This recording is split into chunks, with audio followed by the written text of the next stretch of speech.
ഇന്ന് തന്നെ ഡൗൺലോഡ് ചെയ്യൂ. കാണൂ നിങ്ങളുടെ ഫേവറേറ്റ് ഷോസ്. താങ്ക്സ് വീണ.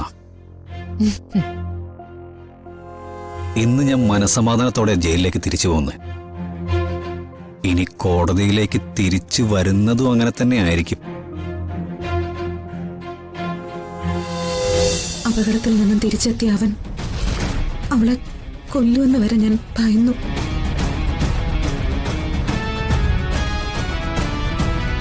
പലതവണ അവൻ അതിന് ശ്രമിക്കുകയും ചെയ്തു. അതെല്ലാം നേരിൽ കണ്ട ഒരമ്മയാണ് ഞാൻ. തടയാൻ ശ്രമിച്ചപ്പോ എന്റെ നേരെ പോലും കത്തി ഉയർത്താൻ മടിയില്ലാത്തൊരു മകനോട് എന്ത് കാരുണ്യമാണ് ഞാൻ കാണിക്കേണ്ടിയിരുന്നത്.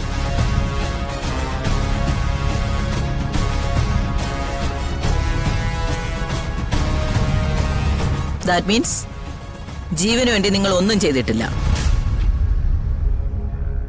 അയാളുടെ മാനസികാവസ്ഥ നേരെയാക്കാനുള്ള ഒരു ശ്രമവും നിങ്ങളുടെ ഭാഗത്തൊന്നും ഉണ്ടായിട്ടില്ല.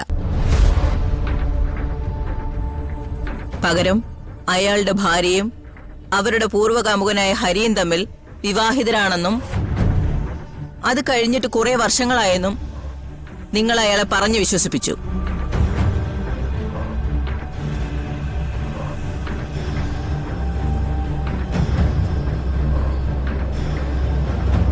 യുവർ ഓണർ, ഇത്തരത്തിൽ സുജാത എന്ന അമ്മ ജീവനോട് ചെയ്തത് ഈ ലോകത്ത് മറ്റാർക്കും ചെയ്യാൻ പറ്റാത്ത ക്രൂരതയാണ്.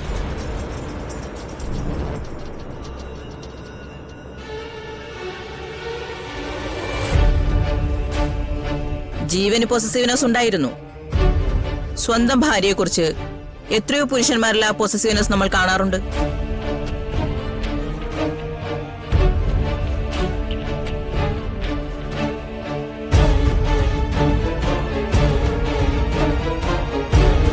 തന്റെ ഭാര്യ മറ്റൊരു പുരുഷനെ സ്നേഹിക്കുകയോ അവനോടൊപ്പം ജീവിക്കുകയോ ചെയ്താൽ സ്വാഭാവികമായ ഒരു വൈരാഗ്യം പുരുഷന്റെ മനസ്സിലുണ്ടാവാം.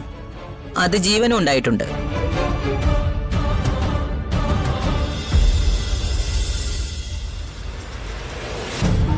പക്ഷെ സാക്ഷി പറയാൻ നിൽക്കുന്ന ജീവന്റെ അമ്മ എന്ന ഈ സ്ത്രീ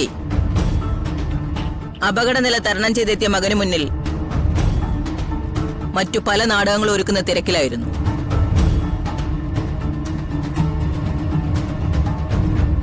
ജീവനവരോട് ദേഷ്യപ്പെട്ടിട്ടുണ്ടാവാം, ഞാനത് നിഷേധിക്കുന്നില്ല. പക്ഷേ അതിന് വ്യക്തമായ കാരണങ്ങളുണ്ടായിരുന്നു. സ്വന്തം മകന്റെ കുടുംബജീവിതത്തിൽ ഇടപെടുകയും അവന്റെ മാനസിക നില തെറ്റുകയും ചെയ്തതിനു ശേഷം ഇപ്പോ ഈ കോടതിയിൽ അയാളുടെ മാനസിക നിലയ്ക്ക് ആധാരം നൽകാൻ വേണ്ടി സുജാത വിളിച്ചു പറയുന്ന കാര്യങ്ങളെ കോടതി തള്ളിക്കളയണമെന്നാണ് എനിക്ക് പറയാനുള്ളത്.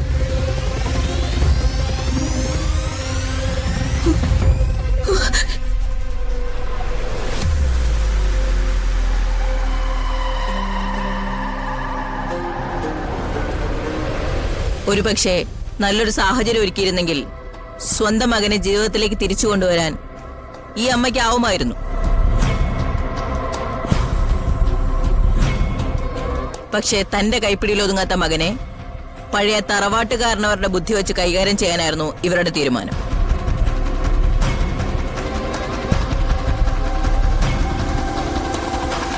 അതിനുവേണ്ടി ജീവന്റെ ഭാര്യയെ വളരെ ഭംഗിയായി ഇവർ ഉപയോഗിച്ചു. Note the point, your honour. Nithya ജീവന്റെ ഭാര്യയാണ്. ജീവനും നിത്യയും തമ്മിലുള്ള വിവാഹബന്ധം ഇതുവരെ വേർപെടുത്തിയിട്ടില്ല. അങ്ങനെയുള്ള സാഹചര്യത്തിൽ ആ പെൺകുട്ടിയെ മറ്റൊരാൾക്ക് വിവാഹം കഴിച്ചു കൊടുക്കാൻ ഇവർക്ക് എങ്ങനെ സാധിക്കും? നിലനിൽക്കുന്ന നിയമത്തെ പോലും മറികടന്ന് അങ്ങനെ ഒരു തീരുമാനം എടുത്തിട്ടുണ്ടെങ്കിൽ അതിനിവർ ലക്ഷ്യം വച്ചത് ജീവന്റെ മാനസികാവസ്ഥ തന്നെയായിരുന്നു.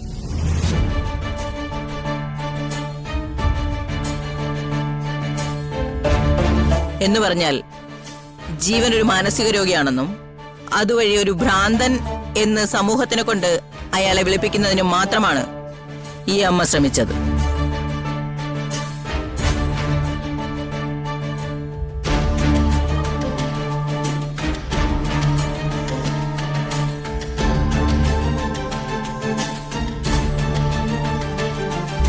സുജാതയോടുള്ള എന്റെ ചോദ്യങ്ങൾ ഇവിടെ അവസാനിച്ചിരിക്കുകയാണ്.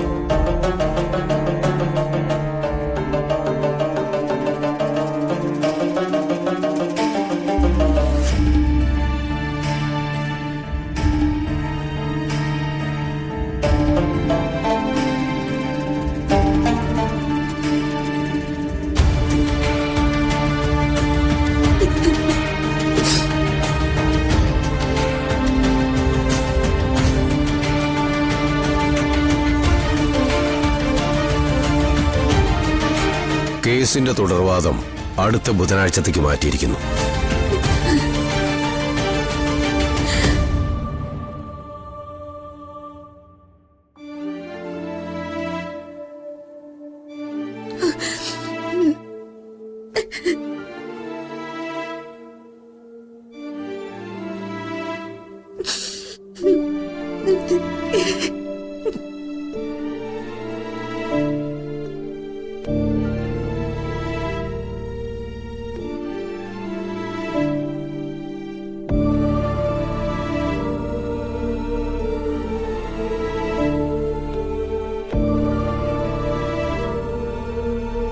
ആന്റി, കുറച്ചു നേരം ഇരിക്കണോ? വേണ്ട മോനെ, നമുക്ക് പോവാം.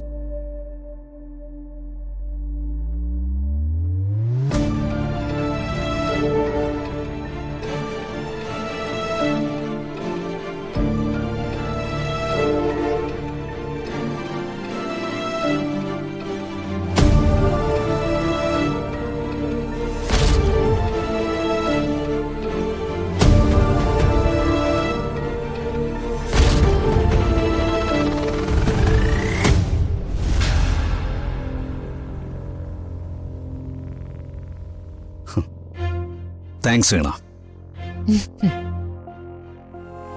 ഇന്ന് ഞാൻ മനസമാധാനത്തോടെ ജയിലിലേക്ക് തിരിച്ചു പോകുന്നത്. ഇനി കോടതിയിലേക്ക് തിരിച്ചു വരുന്നതും അങ്ങനെ തന്നെ ആയിരിക്കും.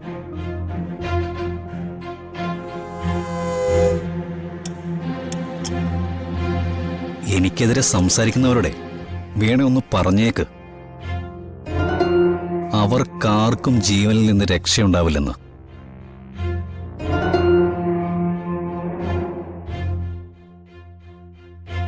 നടക്കടാ.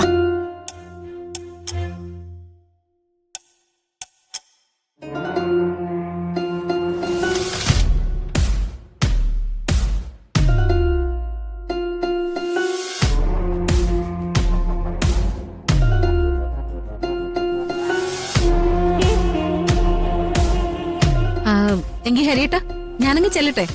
വീട്ടിൽ ചെന്നിട്ട് ഒരുപാട് കാര്യങ്ങളുണ്ടേ.